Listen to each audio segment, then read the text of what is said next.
Welcome to Blueprint to Boom, your plan for taking a small idea and building something big.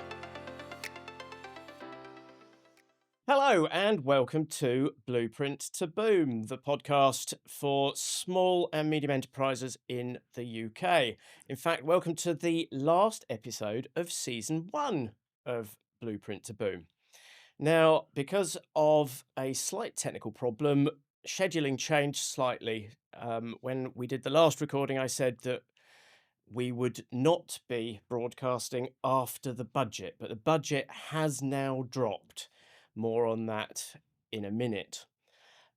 As with every episode, we have brought a guest to the studio today who we think has something to contribute to small businesses. And I'm absolutely thrilled that my guest today is a real bona fide Royal Navy captain, in brackets, retired, my great friend Chris Groves. Welcome, Chris. Thank you very much for having me, and I'm really looking forward to our conversation today. So we are going to crack straight on with the shock interview. Okay, so as with every episode, we're going to subject our guest to a bit of a fun shock interview, just some silly questions so that you can start to get to know Chris as well as I do. But Chris, imagine you're in a job interview and you're being asked questions that you would never be asked in a job interview. But first of all, tell us just a little bit about your career and what you've been doing for the last few years. Well, I joined the Navy in 1987, straight from school. Went to Dartmouth as an officer, as a warfare officer. Used to be called executive officer. So those that do navigation and run the executive elements of a ship and end up commanding ships or submarines. And so I did a career spanning 30 years, which was predominantly in the submarine service. I commanded a nuclear attack submarine, HMS Torbe. And then went on in my career to do a number of really important and crunchy sort of staff jobs. So a lot of leadership, a lot of training, a lot of command experience and staff experience working with the higher levels of defence, and a great lot of fun along the way. And something we will touch upon later, although this is not the focus of the interview, you're in a very special role right now, aren't you?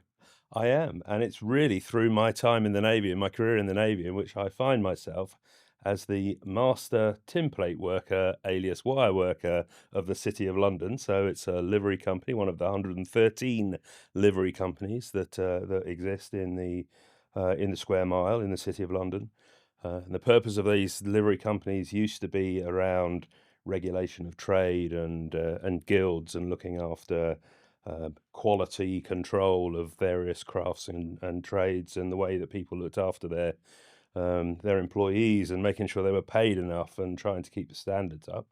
And then those guilds sort of got taken over by more international regulatory bodies, and so they still exist now to look after their trades and promote their trades and do a load of charity work and a lot of fellowship as well. So it's great fun. I will touch a little bit more on that later. All right, so some silly interview questions. So you've commanded submarines, but how would you handle a team of millennials armed with unlimited coffee? Well, I've done a little bit of that in subsequent roles. The one thing I would say about millennials, um, they are still hugely capable individuals. And so if I look at the new joiners that are joining the submarine service now, and I still dip back in and see them, they're hugely capable. They're different. Um, they have different needs. They've grown up in a world that is more connected. They have different expectations, but that doesn't mean they can't absolutely deliver. In stressful conditions, and they're still just as motivated. They're just motivated in some slightly different ways, I think. That's really interesting and a good lesson for business owners who, certainly our generation, who might shake their heads a little bit at some of the way that things have changed over the last 20 or 30 years. But change is not necessarily a bad thing, I think is the point you're trying to make there. Yeah. If you disagreed with senior management, would you torpedo the idea or attempt diplomatic manoeuvres first? It would depend who the manager was. It would depend how important the subject was, I think. If you can do things through diplomacy, is always the best way of achieving it. And it's half the skill and fun of the game is in managing up and down, I think, is how you get things done. Um, there's a place for torpedoing without a doubt. There is a place for torpedoing, and if a suggestion is crass or dangerous, for example, then absolutely torpedo is the way ahead. What's the what's the longest amount of time you've gone without seeing daylight? And are you happy, therefore, to take command of our basement office? I I've done about 12 weeks, submerged So without just shy seeing of any. 3 months. So yeah, 3 months in a submarine, dived without coming back up to the surface. That's a long time. It's a long time, but, and I think this is a lesson um, for when you're in austere conditions or when you're working and the pressure's on, keep people busy, keep them motivated, make sure that they're recognised for what they're doing. And I found working in a submarine was a little bit like working in an office with no windows in many ways, so like your basement. And fundamentally, you're so busy. You're working 6 hours on, 6 hours off, 6 hours on, 6 hours off, from the minute you leave the harbour wall to the minute you come back to the harbour wall. So that could be for 12 or 14 or 16 weeks in some cases. But if you focus on the job in hand, you do the 6 hours worth of work. You've only got 6 hours then before you're back on work again. That's to sleep, to eat, to recreate in whatever way you're going to recreate, and it's not a lot of time, and the hours go really quickly. Did that? I'm asking now just out of interest because I think this is quite interesting. I mean, when I was in the police, I did what was called the Ottawa shift system, but obviously that's nothing like 6 hours on, 6 hours off. Why do they do it that way? Is there science behind that?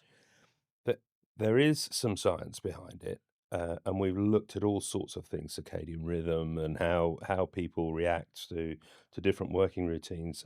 There are there are lots of factors that you need to take into account, I think. When you first go to sea for that first few days, it takes a bit of getting used to. Yeah. People are more tired than perhaps they would ordinarily be. But in reality, you very quickly get used to the Your routine rhythm and your gets rhythm into it. gets Yeah. into it. And um, I could exist on about 4 hours worth of sleep a Really? night I'm a and had nightmare if to I don't get routinely. my 8 hours. Yeah, no, well, you never get 8 hours. My Apple Watch says different. Yeah, in a submarine, you never get 8 hours. And actually, my 4 hours could be made of, two lots of 2 hours, or Yeah. and quite routinely. I mean, I used to have a saying, and it's a bit of a hackneyed phrase within the community, that sleep's a weapon. So at every opportunity you get to get your head down, whether that be 10 minutes or whether that be, a few hours, Take it. you take it. So it was not uncommon when I was in command of a submarine for me to turn around and tell my watchkeeping team, just, don't interrupt me unless you absolutely need to. I'm going to get my head down, and I would go and have a couple of hours in the afternoon after lunch and just catch up, because I would know that something was going to happen in the night that was going to get me out of bed, and Yeah. so yeah. Okay. Um, Now that you're retired, do you still tell people what to do out of habit, or does that only happen at sea? This is a really interesting one. I think there's a misnomer in outside of the military, in the civilian world, as perhaps you might call it. And that is that everybody in the military goes around barking orders and telling people what to do. And of course, you have the Naval Discipline Act or the Army Discipline Act, the Armed Forces Discipline Act, that sits behind you and backs you up and allows you to do that. But the moment that you have to revert to barking orders and threatening discipline, you've failed in your management or your leadership task. Your job at sea is to get people to do the right thing and the things that need to be done. That's no different in business. Absolutely no different at all. And you could almost say in the civilian world, we have the ultimate sanction, and that is you could lose your job. And actually, in the armed forces, it's really difficult to lose your job. Even if you're not doing a good job and you're being disciplined, you're very unlikely to get thrown out of the Navy or thrown out of the armed forces. And so very rarely do you have to revert to that. And it's only because you've either got individuals who are problem children, and we all have those, or the other time that I would say you need to be directional is in times of criticality, in times particularly of safety, or in times of operational urgency. Then yes, you have to obviously take charge of the submarine, give direct orders, tell people what to do, because you need it to be done quickly, and there's an immediacy in it. Would you say that the system works also because of the amount of time and money that's invested in recruitment and training, though, as well? I think the system definitely works around training. We do, on the whole, recruit good people. Specifically for certain roles, we absolutely make sure we've got the right people. And on the whole, we get that pretty right, I think, in the submarine service anyway. But there's a piece around culture, I think, and there's a complete synergy with business organizations as well. You set the culture, leadership sets the culture, your traditions set the culture, the way that you operate through years and years and years of experience sets the culture. And it's that culture actually which has people reacting to certain positions or individuals and responding, to direction. And that direction, of course, comes through the the individuals on a submarine or a ship, indeed, having significant amounts of experience, significant capabilities that have been proven over years, and so that comes along with rank, but it also comes along with position. So, the commanding officer, everybody in a submarine knows the commanding officer has passed the submarine command course, Yeah, the Perisher course, yeah, and that gives you a certain level of respect and credibility immediately. yeah. If we hired you, would the dress code need to be updated to full uniform at all times? No, definitely There, not. I mean, there is a, a significant importance, though, within the military to dress, isn't there? The different types of uniforms at the different types. What are the benefits of that? Well, identity is one.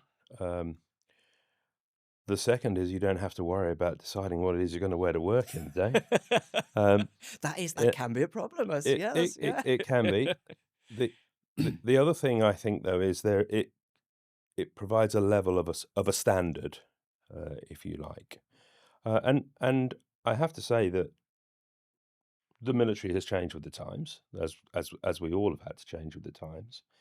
I remember, joining the Navy in the 80s, and if you were in the Navy in the 60s or the 70s, um, you would probably have worn your service uniform. That's, your what we would call our number one uniform most of the day. You might have relaxed your jacket if you were sat down in your chair in the office or on a ship.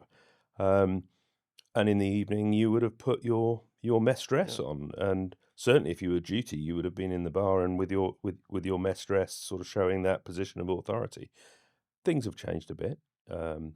We now wear more practical, uniform at sea for all sorts of reasons. One is around the laundry of it, the maintenance of it. Two is around um, its properties for fire retardantness and things like that, and the other is around comfort and the ability to get in and out of it really quickly if you need to. So I think we've been very sensible about changing uniform. Some would say it's reduced standards, but most people, the millennials would say it's ridiculous. That's ridiculous. It hasn't. The other thing is around civilian dress, and so you would have you would have never gone into the wardroom without a jacket and a tie as an officer previously. Jeans were known as the devil's cloth.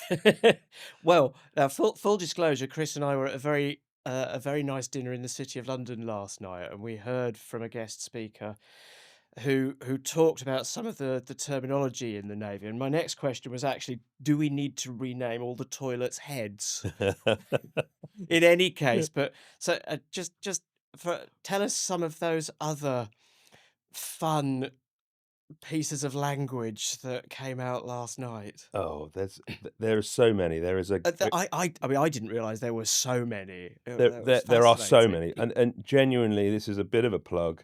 There is a book called Jack Speak, and I really recommend that anybody gets it. Buy it for your dad for Christmas or your mum for Christmas. It's a hilarious book, and it is naval slanguage. It is absolutely the language that is in the Navy. It has a section on food. It has a section on everything. So, yeah, I mean, food is a particular area where sausages are snorkers, sweet corn are yellow peas. You've got we have a breakfast menu which is highly amusing, with bits and shits and tits and what it is spaghetti hoops in tomato sauce, tomatoes in tomato sauce, beans in tomato sauce, It was- and that's all they I mean, say on the. the way it came across last night was if you went into a mess room of a Royal Navy vessel, you wouldn't understand a word that was being spoken half the time. There is a lot of it. There is a lot of it. You very quickly get into it, Yeah. though. And the same is true of nicknames. Smith is always Smudge. Yeah. Wright is always Shiner. White is always Knocker. And there's lots and lots of them.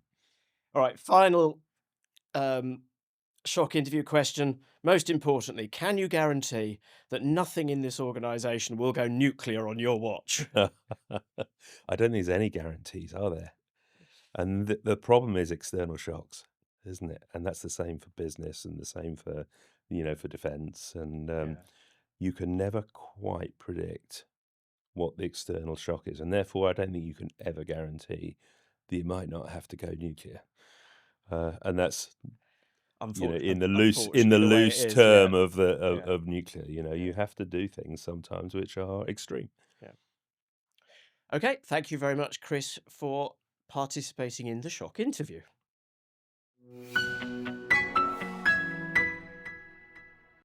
Okay, so the next section is the news. And for this week's news, there really is only one story worth talking about, and that is the autumn budget. It has landed with a thud across the small business community, and not in a good way. The Chancellor framed this budget as a supportive for entrepreneurs and local firms, but once you dig beneath the headlines, it becomes clear that most SMEs will not feel helped at all. Yes, there have been a few positive gestures. Business rates relief has been extended for retail, hospitality, and leisure. There is also a new 3-year grace period before a company loses small business rates relief when it takes on a second site. These are welcome, but they are limited in their impact. The bigger issue is that several decisions in the budget actually increase the burden on small firms. One of the most controversial moves is the treatment of serviced officers and managed workspaces. The government will now classify these centres as a single large property for business rates purposes. That potentially means higher rates for the small companies who rely on flexible space to control their costs. It's the opposite of what most founders need right now. The budget also removed co-investment fees for apprentices under 25. That sounds positive, but in practice it only helps a small subgroup of employers. It does nothing for the majority of SMEs who are facing rising payroll costs, recruitment challenges, and pressure on margins. Most importantly, the budget did not address the issues that matter most to small firms. There was no meaningful relief for energy costs, no action on rising insurance premiums, no increase in the employment allowance, no support for late payment problems, and nothing substantial to tackle weak demand. Many industry groups have described the whole package as a missed opportunity at a time when small businesses are already stretched. So the message this week is simple. The budget was not, in our opinion, SME friendly. It offered a handful of small wins, but failed to deal with the real pressures facing entrepreneurs across the UK. This is a moment when small businesses need stability, clarity, and proper support. Unfortunately, they did not get it. Now, Chris, I'm not going to put you on the spot too much on this score because you're not running a small business, but what sort of a sense do you get, just broadly, about how the budget played out? If I look at Oh, it, and I should also say that we're trying not to be too political in this podcast. We're trying to be more factual than political. well, I'm glad that I am no longer employed in the way that I was previously, because I used salary sacrifice quite a lot, and of course, that is Yes, going to be that was another thing that's been radically significantly changed. Yep. changed, which is going to mean that how you pay into your pension, and if you have the luxury of being able to pay perhaps a little bit extra into your pension, is going to be another consideration, I think. Um, for myself, fundamentally being retired, um, I I think I probably retired at the right time, Yeah, I think in you many probably did, ways. I actually. Well think I done. Good timing. All right, I won't put you on the spot any more than that.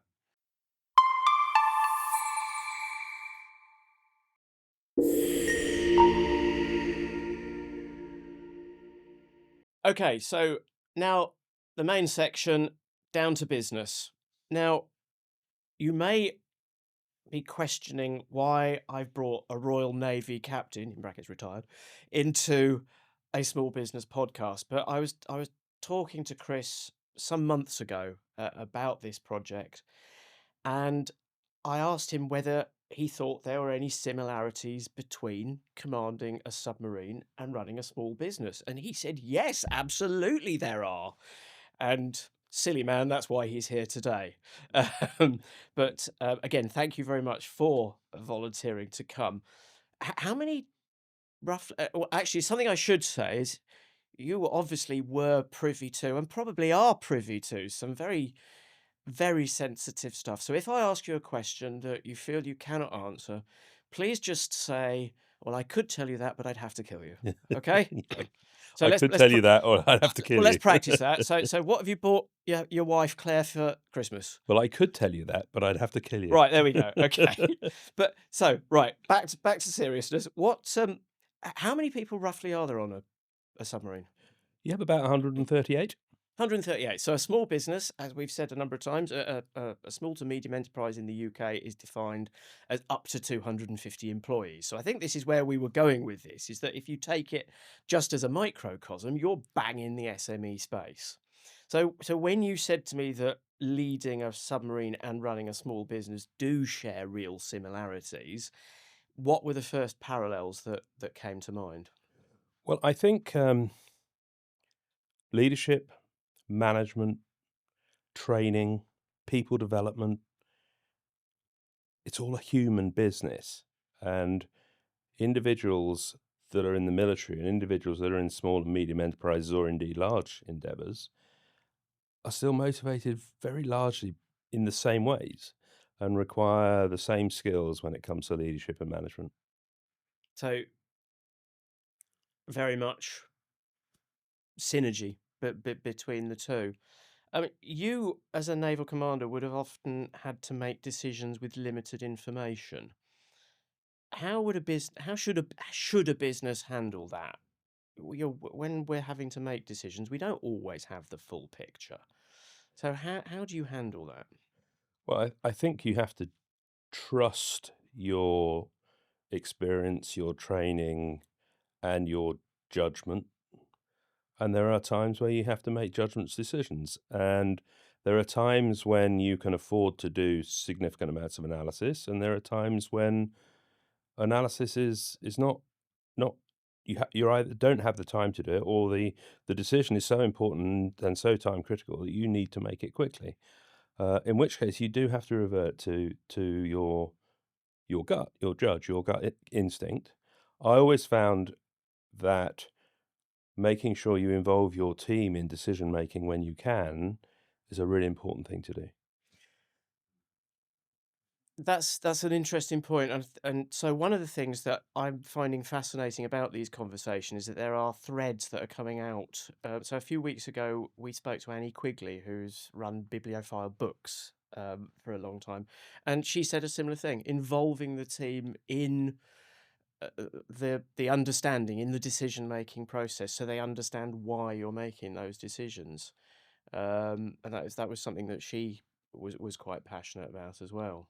Um, a small business owner often carries a big weight of responsibility. Um, how does that compare with the responsibility of a naval commander, and what can owners learn from that? Well, I think the consequences might be different, but in terms of responsibility, looking after 138 people, a nuclear reactor, 5,000 tons worth of submarine, um, with a mission that you are tasked to do in places where you might create either political embarrassment or you might have to do really, high risk things.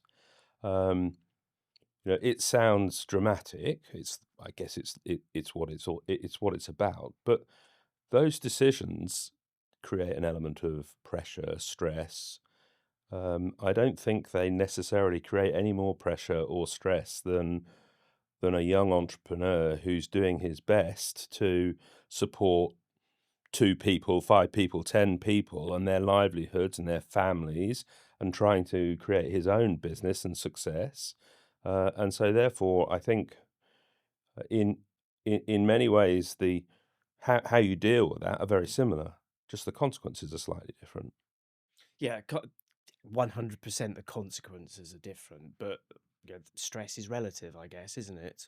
It's your lived experience, as is a stock phrase at the moment, is going to be very relevant here. And those consequences could be equally catastrophic in that individual's eyes. Yeah, absolutely.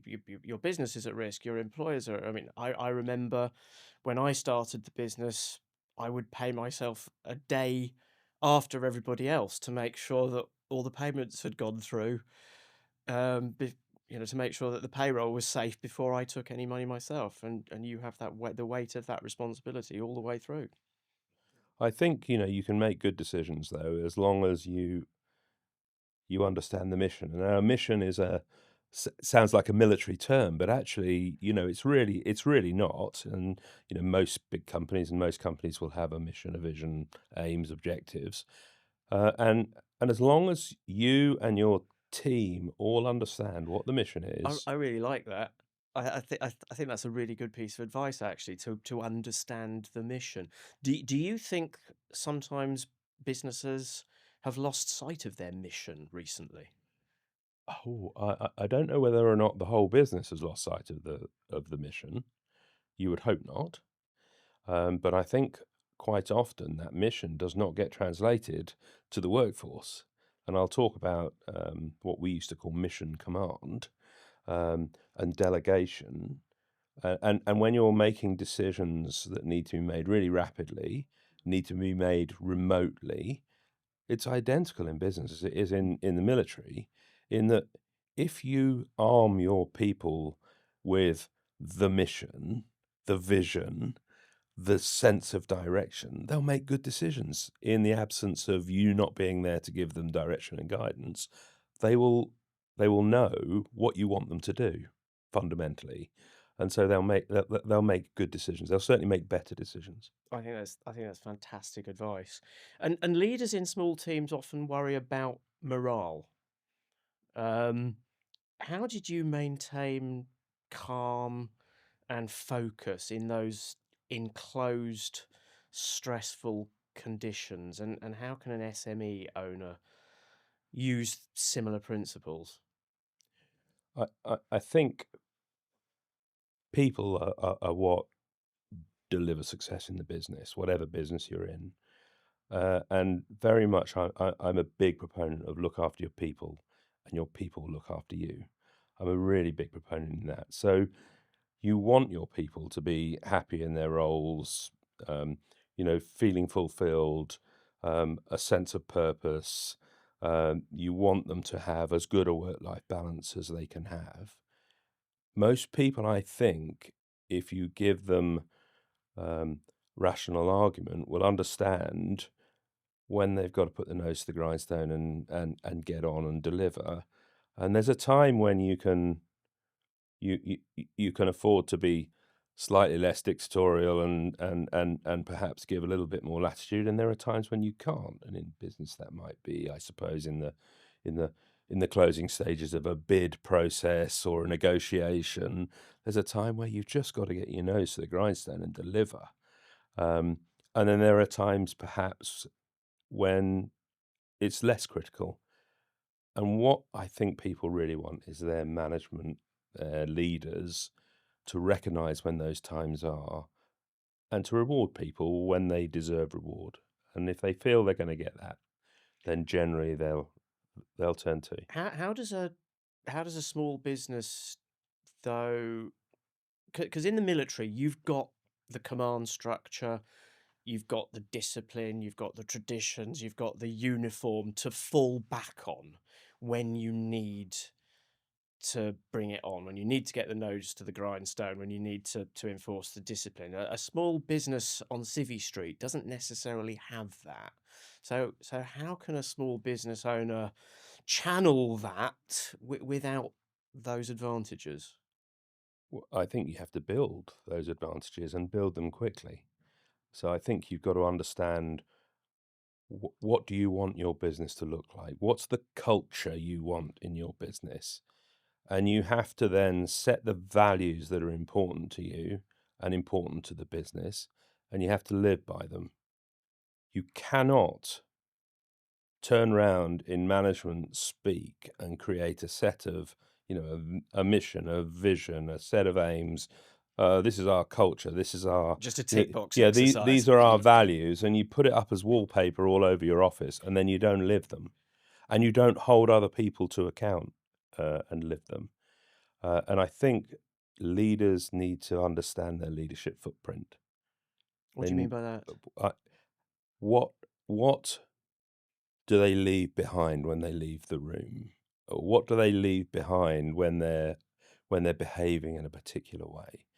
You cannot turn round and ask your staff to cut back on travel and subsistence and and not spend quite so much money on the dinner in the hotel if they know that you, as the managing director, the CEO, the owner, whatever your position you're in, are going out to the Ritz-Carlton and take And traveling first class. traveling Yeah, first class. And yeah. your leadership footprint is what I mean by that is, how do people perceive you? How do people see you behaving? Are you living the values that you expect them to live? Because they're not going to do it if you're not. In your experience, what behaviors show you that someone will thrive under pressure?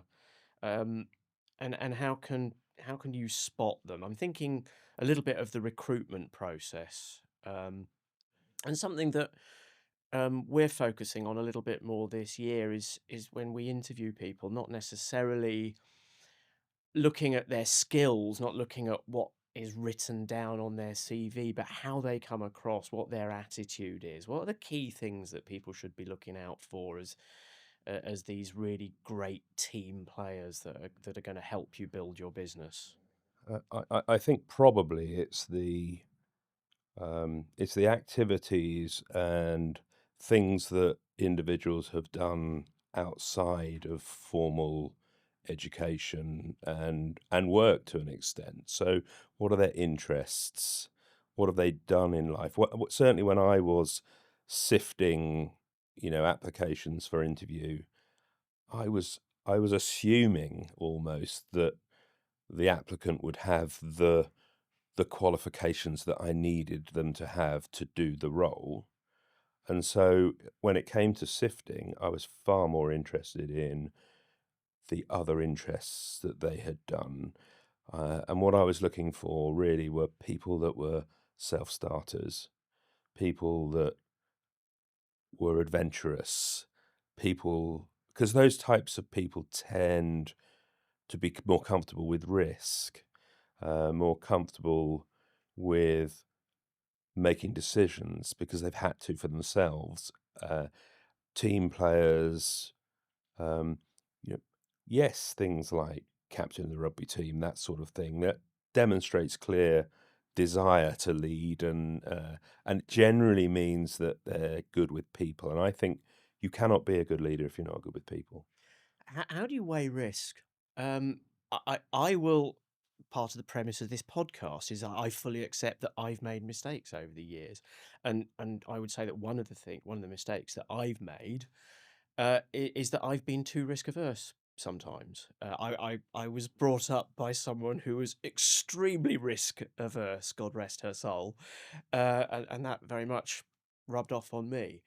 But you how do you weigh risk and make sure that you balance risk and rewards correctly? I suppose a lot of of taking risk comes from experience, and it's when you're taking risk um, and you don't have that experience, you start to move into gamble territory. So I always look at risk as risk is a calculated decision. You might not be able to know the exact elements of that calculation, um, but as soon as you start to get to a 50-50, then you're moving into gambling territory. So you're no Mm. longer taking risk, you're gambling. When you move into gambling territory, um, I start to worry. There are some times when you don't, where things are a 50-50, and you're taking a gamble on things. Yeah. And many entrepreneurs have been extraordinarily successful because they've taken a bit of a gamble. They've taken that gamble. But I like that. I like that point at where it it's not a risk anymore, it's a gamble, and the difference between those two words. I like that. And the other thing about risk is the juice has to be worth the squeeze. So Yes. why are you taking the risk? Yes. What is the outcome that you want or need? And so sometimes there was a great thing in the submarine command course about risk, and what they the example is you're at the top of a cliff and you have an elastic band around your waist attached to a rock, and that elastic band allows you to go to the edge of the cliff, and it allows you to be able to look over the cliff. And what you need is to understand what's at the bottom of the cliff. How far do you lean out? How far are you prepared to lean out? And that is determined, one, in your personal capabilities. You know, if you're too heavy and it's going to snap the band, there's no point doing it too far. You know, understanding your personal, what I mean by that is you need to understand your personal abilities and your personal capabilities. And some individuals can take more risk personally than others because they're more capable, they're quicker, they're whatever, they have a particular skill potentially. But the thing to understand is, you know, sometimes it might be really critical to know all of the information that's at the bottom of the cliff. Sometimes it might just be nice to know it. And so, how much risk are you going to take? You know, how far are you going to lean out, and how are you going to make sure the elastic doesn't snap? And it's a good way, I think, of understanding Yeah. risk And visualizing it. and visualizing it. Yeah. Looking back, what lesson from your career would you give to a new business owner who's about to take command of their first team? Uh, really know your own capabilities. Uh, understand your team's capabilities, and if you don't, make it your goal to understand your team's capabilities. Um, and then delegate. That is my biggest piece of advice, would be delegate. And then delegate once, go back and delegate again, and delegate until you're really uncomfortable. And you'll be really amazed at how people react to that. Yeah, and this is something that I've struggled with, and other people I've worked with have struggled with. People who are a little bit on the perfectionist side, delegating can be very, very hard. But I think that's absolutely spot on. If you want to expand your business, if you want to be really truly successful, if you want your people to be motivated and to do well as in the organization and in their own lives, full stop, you have to delegate. You Yeah, absolutely have to delegate. And there are two great reasons for it. One is resilience. So and this links into training, I think. If your number two can't do your job, what happens when you're not there? yeah. What happens if you can't be there is one that's really important. And the other thing is you need the ability to be able to do strategic thinking and to really give yourself the time to think about the business and to think about what it is you need to do and to do the up and out kind of engagement. And if you're too involved in the business, you're too involved in the decision making process, you're too involved in every single piece of paper needs your approval and needs to come across your desk. How do you go on holiday? How do you how Yeah, do you do the things which keep you sane, which are it's all about mindfulness, it's about the success of the business, it's about the development of your people. Delegation is absolutely key to it. I think that's brilliant. Okay, we need to move on. Um, I asked you to come up with a competition question. So, Labyrinth Technology is giving away a Samsung Galaxy Tab A9 to anybody who gets all the questions right that are answered in this season. You can go to the website blueprinttoboom.com to enter the competition questions. Terms and conditions are on the website, and the competition closes on the 31st of December 2025. So, Chris, what's your competition question? My question: the Royal Navy operates 11 nuclear submarines. They're split into two groups. One is an attack submarine, which is nuclear powered and conventionally armed.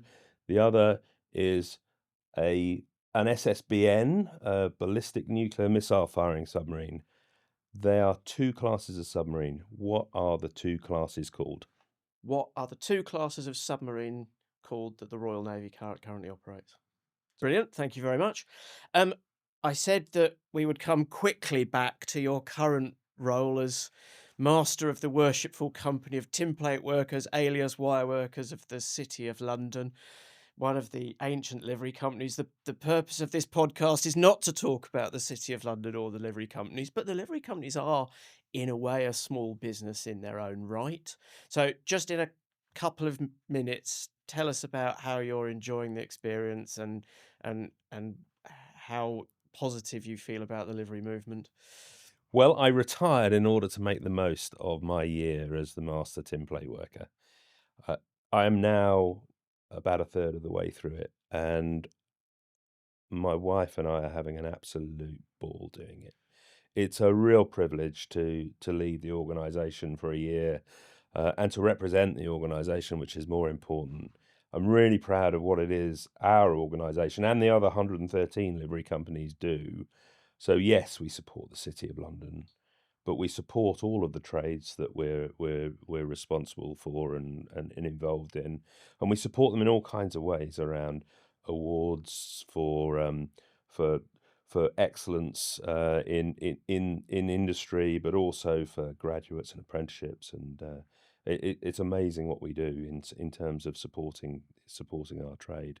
The other piece that we do is charitable work, and I think the livery companies give something like £80 million a year. It is. It Uh, won't be long before it's nearly £100 yeah, million a year that the livery movement as a whole gives to charity, which is huge. I think actually something we were talking about last night. I think the livery companies if you take the livery movement as one thing, it's one of the top 10 charitable givers in the UK.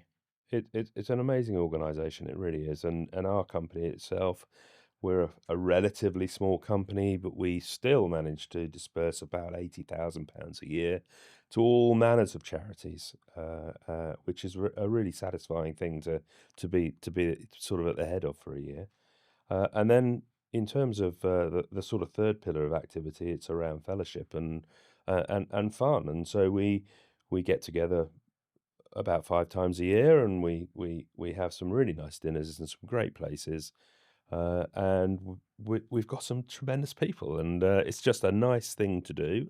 Occasionally we dress up, and that's good, and we all enjoy each other's company. 100%. Thank you very much, Chris. Moving on to the final section.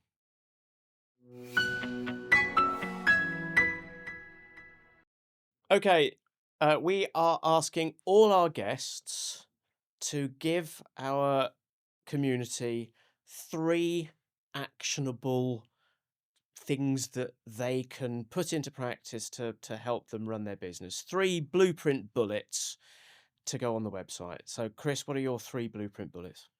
My first blueprint bullet is Don't worry, it took me a few times in the mirror to get yeah, that right. yeah, Blueprint bullet. my first blueprint bullet is delegation and mission command. I've spoken a bit about delegation, and talked about the importance of delegation, but mission command is also really important. Know the mission and make sure that your team know the mission, right down to the lowest levels of within the team, because that way they'll make the right decisions. My second bullet is around training and development. Train your team. It gives you resilience. It motivates them. It allows them to flourish. And it means that you can have more space to do the really important thinking around running your business. And the third piece, my third bullet, is clarity and consistency. Make sure that people understand, one, what the business is doing, two, what their role is, what they need to do, and the direction of travel that you want them to go in. And you used the word consistency, and this is brilliant. I love this because this is another thread that is coming through episode after episode. Is it in all sorts of ways how important consistency is? I think consistency in your expectations and your style is really important. Otherwise, how do people react? How do people know when you're genuinely angry, if you're angry all the time? And also, people need to be able to predict what the consequences of what's happened in the business are going to be, and what your likely response is going to be as a leader. And therefore, what should we do to avoid those scenarios? And there is nothing worse than working for somebody who's unpredictable. Yeah. You can work for somebody who is a complete tyrant, but if you know that's what he's like or she's like, you can deal with it. But if you deal with somebody who you walk into an office and you have no idea what response you're going to get, what reaction you're going to get, what mood you're going to get in, how you're going to be treated, it's very disconcerting and really bad for business. Absolutely right. Well, that brings us to the end of this episode and to the end of season 1 of Blueprint to Boom. We launched this project and the ambition was simple. We wanted to give small business owners the sort of practical, honest, experience-driven advice that genuinely makes a difference in the real world. The kind of insight that cuts through the noise and helps you take your ideas from blueprint to boom. This season, I've had the privilege of sitting down with a wonderful group of guests. Matthew Dunn from Labyrinth Technology, Margaret Anthony from Hardcastle Burton, Tamaz Biro from Netzol, Annie Quigley from Bibliophile Books, Elaine Davis from EJD Consulting, and of course, huge thanks to our very own submarine captain, Chris Groves. Thank you very much, Chris. Thank you. I've enjoyed it immensely. Each guest has brought something unique, whether it was lessons learned the hard way or stories that remind us that running a business is as much about the people as it is about the process, something that I think come through very much from you today, Chris. And I want to thank every one of them for their time. And I know that even though you're retired, your time is a precious commodity this year. So thank you. I also want to thank Henry, the producer, and Adam from Podcast Room London Bridge, who've made a huge contribution and made the process so seamly and friendly. They are definitely part of the family. But most importantly, I want to thank you for listening. Blueprint to Boom was created to serve the small business community, and I hope that you have found value in these conversations. We will be back. The next chapter is already being planned, and I cannot wait to bring you more guests, more practical guidance, and more of the conversations that matter to founders and business leaders across the UK. Until then, keep building, keep learning, and keep moving your business forward. Thank you for being part of season 1. I will see you in season 2, but until then, farewell.